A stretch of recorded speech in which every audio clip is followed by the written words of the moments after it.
Hola, ¿qué tal? ¿Cómo están? Bienvenidos a Televisión Canaria. Gracias por compartir un día más con nosotros, 30 minutos. Hoy recibimos en nuestros estudios a Jorge Bonet, es el director de la Agencia Canaria de Desarrollo Sostenible y Cambio Climático. Jorge Bonet, bienvenido. ¿Qué tal? ¿Cómo estamos? Muy buenos días. Seguro que a más de un espectador que nos sigue a esta hora de la mañana le sorprende este cargo. A lo mejor ni siquiera conocen qué es la Agencia Canaria de Desarrollo Sostenible y Cambio Climático, pero es que es muy pequeña, ¿no? En edad.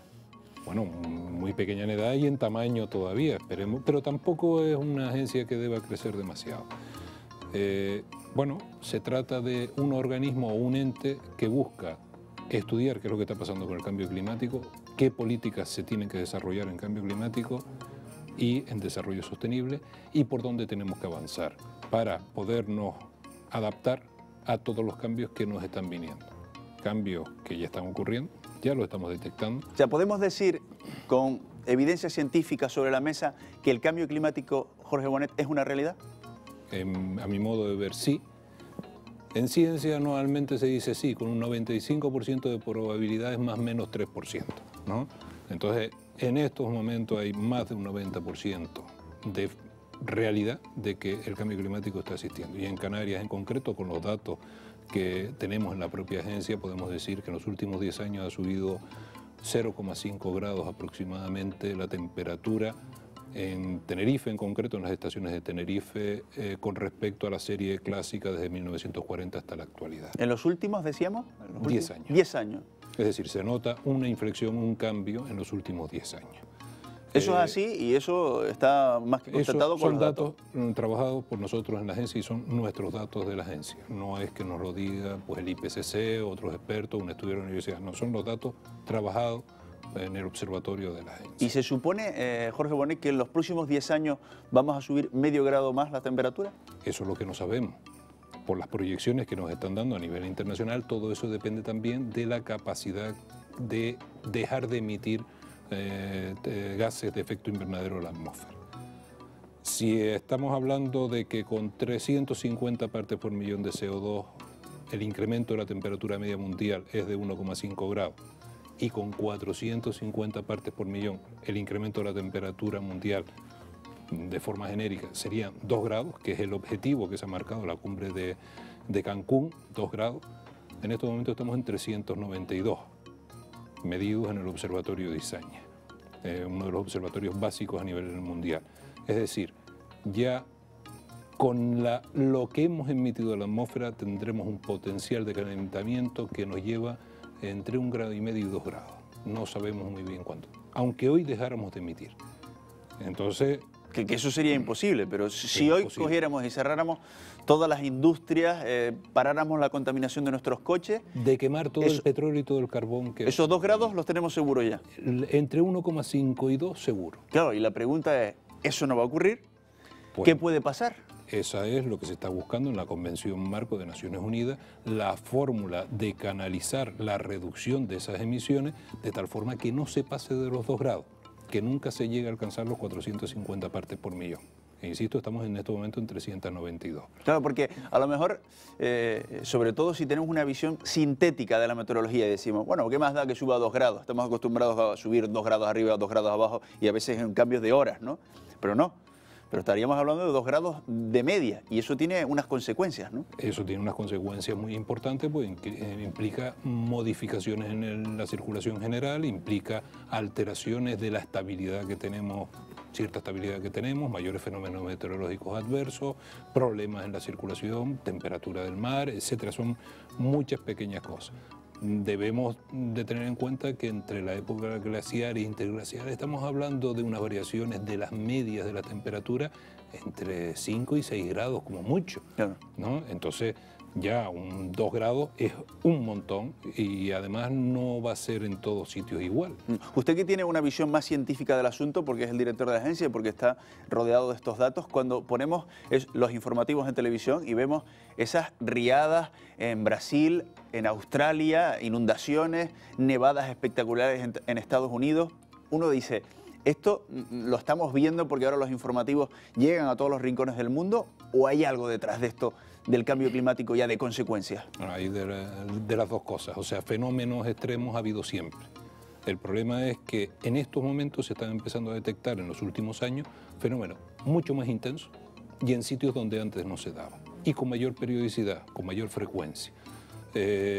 También los medios de comunicación en estos momentos son mundiales. Antes nos enterábamos de lo que nos pasaba aquí y a lo mejor por el periódico o por el cine veíamos cosas que habían pasado. En estos momentos es una información inmediata que la estamos viendo.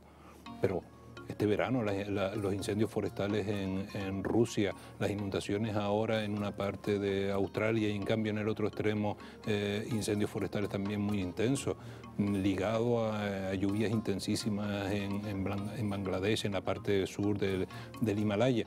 Esos son temas que sí han pasado. Pero lo que estamos viendo un año tras otro, la frecuencia, la periodicidad y la intensidad de los daños, que no hay que olvidar, porque estamos viendo lo que significa eso en una inundación en Centro Europa o en Bangladesh, o el comercio mundial del cereal que se cerró este año porque Rusia dijo, mira, no cierro las exportaciones. Eso significó un incremento de los precios de los cereales a nivel mundial importante. Y estas son de las cosas que todos los modelos nos dicen que van a ir pasando. ¿Y somos conscientes, Jorge Bonet, de las implicaciones y de las consecuencias que podría tener un cambio climático como lo que estamos describiendo en la alimentación, en las relaciones entre distintos países, en la vida diaria, en la vida cotidiana? ¿Somos conscientes de eso o pensamos que eso nos queda lejos? Yo creo que no somos conscientes porque además estamos en un cambio global. O sea, la gasolina, ya el petróleo ya ha pasado su pico máximo de producción mundial, ahora va en descenso. El gas natural le tocará dentro de unos años, el carbón le toca dentro de unos cuantos años más, y ahí va a haber un problema de crisis energética seguro. Al mismo tiempo, la demanda de los alimentos cada vez va increciendo, sobre todo por los países emergentes, que están demandando mucho alimento y mucha energía. Básicamente China, India, Brasil. Y eso nos va a repercutir. Nos va a repercutir a nosotros claramente. Ya en estos momentos, las regulaciones que tenemos, por ejemplo, con el transporte aéreo o el coste del transporte aéreo y las emisiones de CO2, ya está legislado en la Unión Europea, ya ha sido traspuesto del derecho interno español y a partir del 2012 vamos a tener un sobrecoste en el transporte aéreo en toda la Unión Europea. Ahí se nos generarán oportunidades, como todo cambio, claro. Como todo cambio. Y el cambio climático va sumando sus cositas aquí, ¿no? Posiblemente nos vamos a enterar antes del coste en el bolsillo que de los efectos reales de incrementos de temperatura o de modificaciones o de efectos meteorológicos adversos extremos. Pero todo va ligado y el cambio climático lo va a acelerar. Pero, eso es lo que está. Pero sobre todo pensando en esos países emergentes que ellos también han dicho, nosotros también queremos la oportunidad de desarrollarnos como se han desarrollado ustedes y de consumir la misma energía que han consumido ustedes. Vemos como ya estos países que están creciendo, además, justamente ahora que nosotros estamos en crisis, ellos están creciendo a unos ritmos impresionantes, hasta el 9% de crecimiento, vemos cómo se están creando clases medias que van a demandar consumir como consumimos los europeos o los americanos. Si simplemente ellos consumieran la energía que estamos consumiendo nosotros ahora mismo, ¿qué pasaría en el planeta, Jorge? No hay energía. Tendríamos que buscar otras fuentes alternativas de energía. Con la energía que estamos utilizando ahora, que es relativamente barata, petróleo, carbón y gas natural, se acaba en los próximos 50, 60 años, prácticamente terminamos con buena parte. A ver, el petróleo no es como un vaso que cogemos una pajita, ¿no? Es más bien como una esponja que siempre se podrá retirar un poquito más con nuevas tecnologías. Pero ya la gran producción de petróleo ya pasó, el pico ya pasó. Según algunas fuentes está pasando en este año o el año próximo. Pero vamos, que ya estamos en el límite donde la producción máxima mundial ha bajado. Claro, esos países están tirando de mucha energía. Pero se está produciendo el efecto perverso. Al liberar tanto CO2 a la atmósfera, tantas moléculas de carbono a la atmósfera, se está produciendo un efecto invernadero, un efecto, digamos, de recalentamiento de la atmósfera global. No confundir con contaminación, la contaminación es local, es más local, no tiene demasiados problemas. Aquí estamos hablando de un fenómeno global. Nosotros cada vez que respiramos, estamos emitiendo CO2. Las plantas por la noche emiten CO2. Durante el día con la fotosíntesis la absorben y la mantienen en su estructura. El problema es que estamos metiendo en la atmósfera CO2, carbón, que fue recogido durante el terciario o incluso antes y que lo está guardado en forma de petróleo, gas natural o de carbón. Y ahora lo estamos emitiendo muy rápidamente. Eso es el efecto perverso de esta demanda de energía. Y o cambiamos, o ya los modelos que nos están hablando de 4 grados, 5 grados de incremento de la temperatura hacia finales del 2100, ya no sabemos, es difícilmente imaginable qué es lo que puede ocurrir en esos momentos, ¿no? Hombre, hay una cosa clara, o sea, la vida se buscará la vida. Otra cosa es qué pasaría con la cultura como la conocemos y las cosas aquí, ¿verdad? Dentro de 90 años pues ya les tocará a otro y es lo que algunos están pensando. Y dice, bueno, esto ya, el que venga detrás carrera. Para un tema para 4 años la gente se lo plantea. Pero eso sería una grave irresponsabilidad porque ese es el mundo que le dejamos a nuestros hijos. Y a nuestros nietos.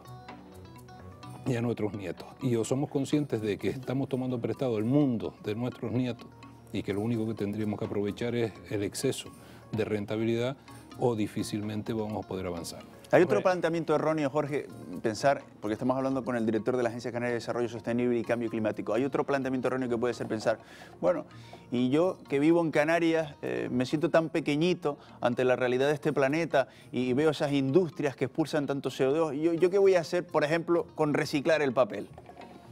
Bueno, con reciclar el papel o con apagar la luz cuando salgo del cuarto. O con coger mi coche para ir a la vuelta de la esquina en vez de ir caminando y luego pegarme un cuarto de hora o media hora dando vuelta para buscar un aparcamiento. Bueno, estamos consumiendo energía y estamos acostumbrados a consumir energía. También es verdad que Estados Unidos por habitante consume prácticamente el doble que un europeo. Por su propio modelo de vida. O sea, un americano consume de media el doble de lo que consume un europeo. Más o menos en energía. ¿Y qué hace el americano para gastar tanto? Lo que no creo es que tengan el doble de calidad de vida con un europeo. Es un problema de modelo que justamente tienen que ajustarse. También es verdad que nosotros, manteniendo niveles de calidad de vida muy importantes, podemos también reducir de forma seria nuestra consumo energético. ¿Y los canarios comparados con el resto de habitantes de la península, cuánto consumimos? Estamos en la media. Estamos en la media, pero además con un problema añadido, que somos 6 sistemas energéticos aislados. Lanzarote y Fuerteventura sí están unidos por un cable submarino, pero las otras islas son sistemas aislados. En la península, cuando un parque eólico no tiene viento, pues empieza a tirar de demanda de donde sea, de las centrales de ciclo combinado o de las nucleares francesas. Al final la energía se reajusta. Aquí no. Aquí no. Aquí tenemos que pensar en estos sistemas aislados y cómo articularlo.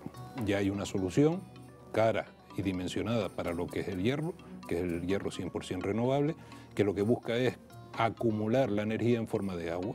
En el momento que hay un exceso de viento, se acumula el agua en altura, y en el momento que no hay viento, pues se deja caer el agua y se produce energía. Porque esto es una cosa que deberíamos explicar, Jorge, que hay personas que no lo entienden, ¿no? Y me imagino que usted estará harto de escuchar críticas como, por ejemplo, pero bueno, ¿por qué no apostamos más por energías limpias en el archipiélago?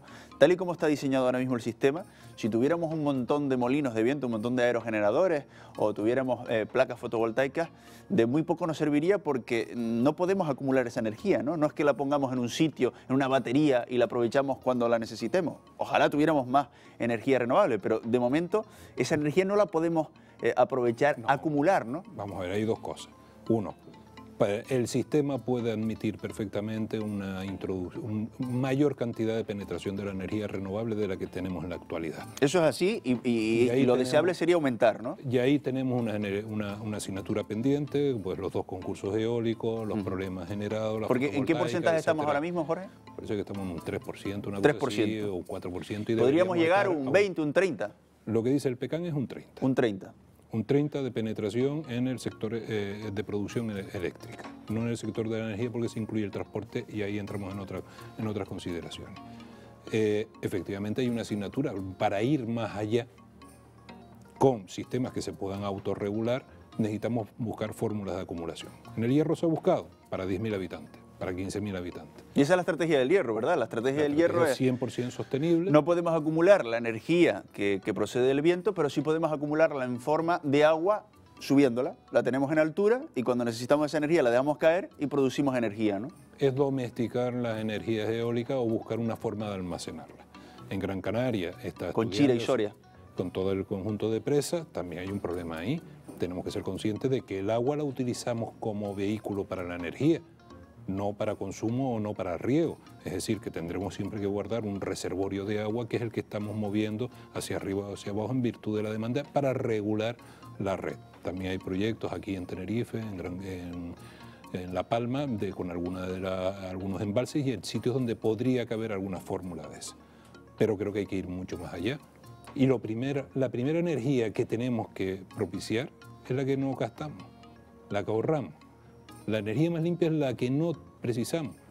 Lo que antes comentaba, apaguemos la luz, cojamos el coche menos, caminemos un poquito, utilicemos el papel por los dos lados, no generemos tantos residuos, ¿no? Porque todo eso al fin y al cabo es energía que la estamos derrochando y la estamos tirando. ¿Y somos conscientes de eso? O como decíamos antes, nos da un poco igual y pensamos que tampoco tiene mayor trascendencia que tenga la luz encendida más o menos o que tenga el grifo abierto? Creo que no somos conscientes y eso que el precio del agua aquí en Canarias está más o menos en los costes reales del agua, cosa que no ocurre en otros sitios en la península sin ir más lejos, pero nos falta conciencia. Aquí en el agua, por lo menos aquí en Canarias, sabemos cuánto pagamos de agua al mes o cada 2 meses, ¿no? De luz, pues también más o menos lo sabemos. En la península le pregunta a cualquiera cuánto es la factura del agua y pues no sé, porque es una cosa casi irrisoria en buena parte de los temas. Pero así todo nos va a tocar el bolsillo porque eso se va a encarecer. En Lanzarote, prácticamente la mitad de la energía eléctrica que se produce es para desalar agua. La mitad de la energía eléctrica que se produce en Lanzarote. Y además tiene una autonomía para 5 días, 8 días. ¿No? Este dato yo creo que hay que interiorizarlo, Jorge, porque o sea, la mitad de la energía que se produce en Lanzarote es para desalar agua. Aproximadamente. Porque el agua de Lanzarote, el 90-99% es agua desalada. Es agua desalada. Pues el otro día me comentaba la consejera de Medio Ambiente de Fuerteventura que las lluvias que han tenido, hombre, por lo menos los pozos nos podrán dar agua para los próximos 3 o 4 años. Una llovida en un momento determinado. Bueno, son temas que tenemos que ser conscientes. En Lanzarote no vivía más gente porque no había agua. En el momento que se consiguió un sistema de desalación industrial y metiéndole energía, pues funciona. Ya, eso lo tenemos en toda Canarias. Esto nos lleva a otra reflexión, Jorge, que también es potente, ¿no? Si el 40% de la energía que se produce en Lanzarote se dedica a desalar agua, si tuviéramos un problema con los combustibles fósiles, se va a encarecer. ¿Qué pasaría, no? Se va a encarecer. Bueno, afortunadamente en el Plan Canarias hay uno de los proyectos que es precisamente hacer un cambio de generación de energía con un parque eólico dedicado exclusivamente a la desalación de agua. En vez de un parque eólico que emeta energía en la red, se dedica nada más que exclusivamente... Porque eso sí se podría hacer, ¿no? Eso está en el Plan Canarias. Mientras hay viento, desalamos agua. Sí, pero aquí entramos en otra serie de problemas. Hace poco estaba comentando con el gerente del consorcio del Consejo Insular de Aguas de Tenerife, me decía, hombre, en las costas podemos desalar agua y podemos, mientras haya energía, con una forma o de otra, más o menos limpia, pues podemos desalar agua y podemos traerla. Pero claro, si nos falla el agua en medianía, lo que no podemos es desalar agua y además elevarla. Porque entonces ya... Porque ¿cuánto nos costaría además entonces ese agua? No, mucho más, pero claro, eso, la reflexión de él era... Vamos a ver dónde utilizamos el agua que generamos en la zona de las Cañadas, en las zonas norte, en los nortes de todas las islas. Vamos a ver dónde la ponemos, porque islas como Tenerife, la laguna está a 600 metros y de los 600 metros para arriba pues podemos estar hablando de más de medio millón de habitantes, quizás un poco menos, no, 200.000 o 250.000 habitantes viven por encima de los 400, 500 metros. Eso significa que tendríamos que priorizar el abasto público frente a otro tipo de actividades. Bueno, son temas de los que hay que plantearse y estudiar. Eso está en el plan hidrológico de Tenerife, lo mismo está ocurriendo en Gran Canaria, lo que decía antes, si utilizamos el agua para acumular energía en las presas de Chira o en la Osoria o Las Niñas, pues no se va a poder utilizar para riego o para abasto público. Habrá que combinar las dos cosas y tomar decisiones. Sí, porque para que los espectadores lo entiendan, a partir de ese momento el agua no está disponible. Ese agua se necesita como lo que me comentábamos en el Hierro, como almacén de energía, ¿no? Por lo menos una parte del agua tendrá que utilizarse para regular el sistema de producción eléctrica. Y en todo esto, el gas, que se sigue apostando todavía por el gas natural, ¿qué papel juega? ¿Tiene fecha de caducidad? El gas tiene fecha de caducidad, pero es posterior al petróleo. Y no hay que olvidar que el gas es mucho más eficiente y mucho menos contaminante que el petróleo, que el fuel oil, que es el que estamos quemando en las dos centrales importantes de Tenerife y Gran Canaria. Entiendo que es un paso intermedio que nos puede ayudar a la penetración y a reducir nuestras emisiones y los costes, aparte de un tema de seguridad energética. Los productores de gas natural son distintos en parte de lo que son los productores de petróleo. Con lo cual, o sea, que si tuviéramos algún problema con el suministro de petróleo, podríamos escapar con el gas. Bueno, es un tema, soy un estudio de la Universidad de La Laguna, de economistas, precisamente lo que buscan es qué mix energético sería el más adecuado para garantizar no solo precios, sino seguridad energética. Y estando combinando energía eólica con gas natural y con petróleo, te permite digamos, buscar la mejor fórmula. Antes decíamos, Jorge Bonet, que lo deseable sería llegar hasta un 30% de energías limpias. En estos momentos decíamos que estamos en un 3%, muy poquito. ¿Qué daño nos puede hacer la reducción de las primas que ha aprobado el Gobierno central en materia de energía fotovoltaica? Ha roto la baraja o ha roto las reglas del juego. O sea, han llegado una serie de inversores, han instalado una serie de cosas con unas rentabilidades, pidiendo unos avales y unos productos económicos, ¿no?, con sus estudios, y de repente le cambia las reglas del juego a la mitad de la jugada. Bueno, yo espero que los empresarios, a pesar de esta jugada, pues sean capaces de reconducir el tema. Pero estamos en el peor momento, por ejemplo, para negociar la financiación con los bancos. Está claro. Está claro, y fue un tema que se le dijo a la Administración del Estado, se le dijo al Ministerio de Industria, y bueno, ahí está. Hay que tener en cuenta que aquí estamos hablando de dos cosas. Por un lado estamos en la parte técnica, que es cuánta energía es capaz de recoger el sistema, y luego hay una regulación económica, que son las primas que se dan a uno u otra energía. Y hay que tener en cuenta que los costes de la energía renovable en Canarias, de las energías procedentes de fuentes renovables, es menor que la del sistema común, es decir, que la producción eléctrica. Producción eléctrica clásica con derivados del petróleo, cosa que en la península no ocurre. Entonces nos están metiendo en el mismo saco Canarias que en la península, siendo realidades distintas. O por ejemplo la comparación en horas de sol, ¿no? Ese es un tema de las horas de sol, pero lo que quizás el tema más importante es que somos 6 sistemas eléctricos aislados, 6 sistemas eléctricos separados, con lo cual no es lo mismo que en la península, que pueden maniobrar y tienen unas economías de escala que aquí no tenemos. ¿Y eso el señor que está en Madrid haciendo el decreto lo sabe o se le escapa? Ese es el eterno problema que tenemos en Canarias, tanto en parte en la Unión Europea como en Madrid, ¿no? Les puedo contar el mapa eólico con la posibilidad de colocar aerogeneradores en Canarias, ¿no?, en el mar. Pues han dicho que en los primeros 6 kilómetros no se puede. Norma general para toda España, ¿no? Bueno, pues Pues búsqueme usted la base para ponerlo a 1000, 2000 metros de profundidad, ¿no? Bueno, pero es que no es eso, es que no he encontrado ningún punto con menos de 50 metros de profundidad más allá de los 6 kilómetros. Puede ser en el sur de Fuerteventura, algún punto allí. Es decir, prácticamente nos están diciendo, oiga, mire, la energía eólica marina en Canarias no se puede hacer. Mire, si usted me lo quiere decir, dígamelo así, no me ponga una norma genérica a nivel tal, ese decreto está recurrido. Porque estamos convencidos de que la persona que hace ese decreto no sabe que a 6 kilómetros hay 50, 60 metros de profundidad, ¿no? Sí, pero eso es el pan nuestro de cada día, con una norma, con la otra, con un plan, con el otro plan. Plan Nacional de Adaptación al Cambio Climático. Pues todos los escenarios climáticos digitales o digamos de modelización, pues Canarias está fuera.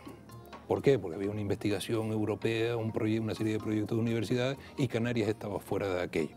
Realidad, toda la península ibérica y Baleares tiene ese tipo de modelos, Canarias no los tiene. Ahora estamos intentando que AEMET se meta con estos temas y esperemos que salga algo adelante en los próximos meses, ¿no? Eso no lo hemos comentado, pero deberíamos explicarlo porque se nos va a ir el tiempo, Jorge. Están ustedes trabajando en el Plan Canario de Adaptación al Cambio Climático. ¿Para qué sirve ese plan exactamente?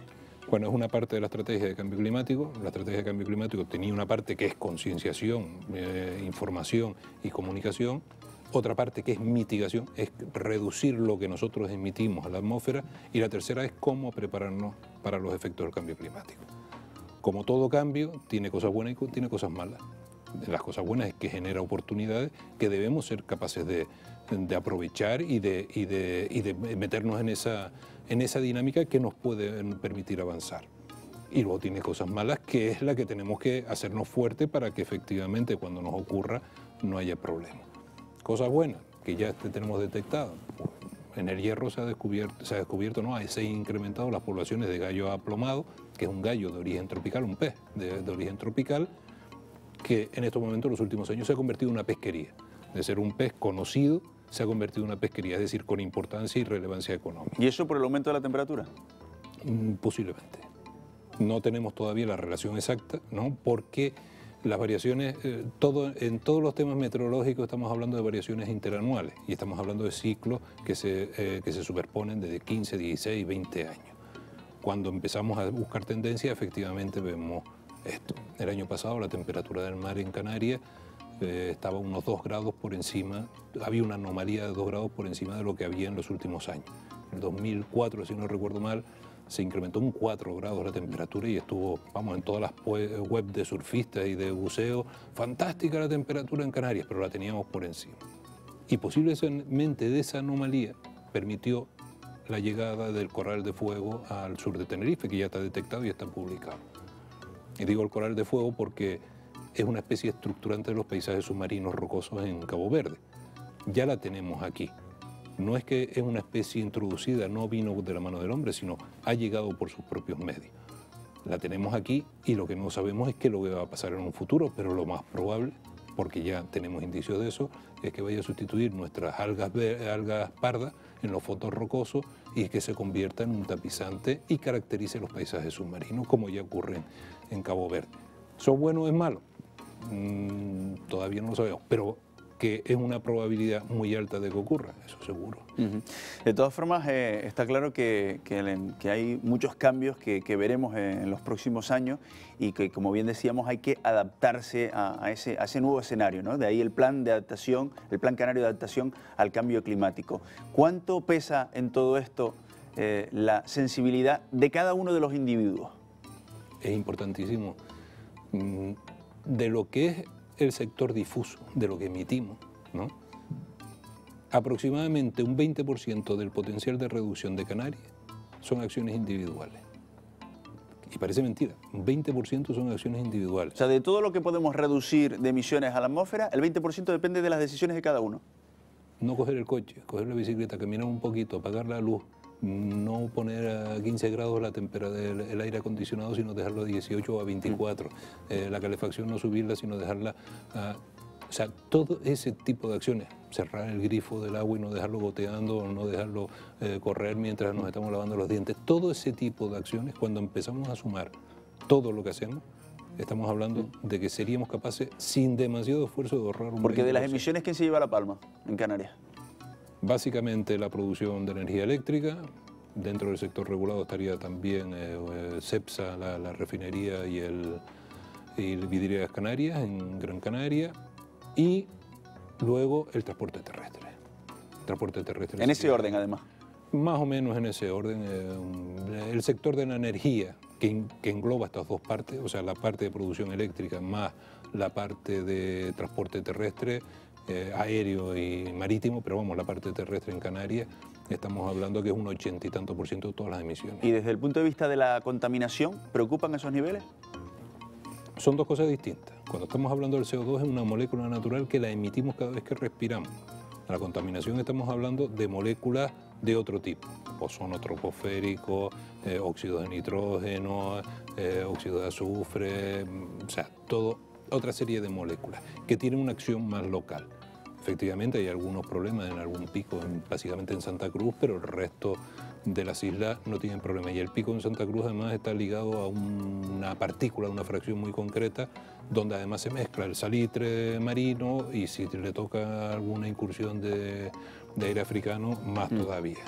De todas formas, Jorge Bonet, yo creo que ha quedado claro en esta conversación que hemos mantenido que todos podemos hacer un poquito por parar el cambio climático. Si conseguimos a raíz de esta entrevista que bajemos nuestro consumo un 5%, habremos conseguido bastante, ¿verdad? Sí, y además nuestro bolsillo nos lo agradecerá, eso seguro. Sobre todo en tiempos de crisis. Jorge Bonet es el director de la Agencia Canaria de Desarrollo Sostenible y Cambio Climático. Gracias por estar en 30 minutos hoy con nosotros. Muchas gracias a ustedes por invitarme.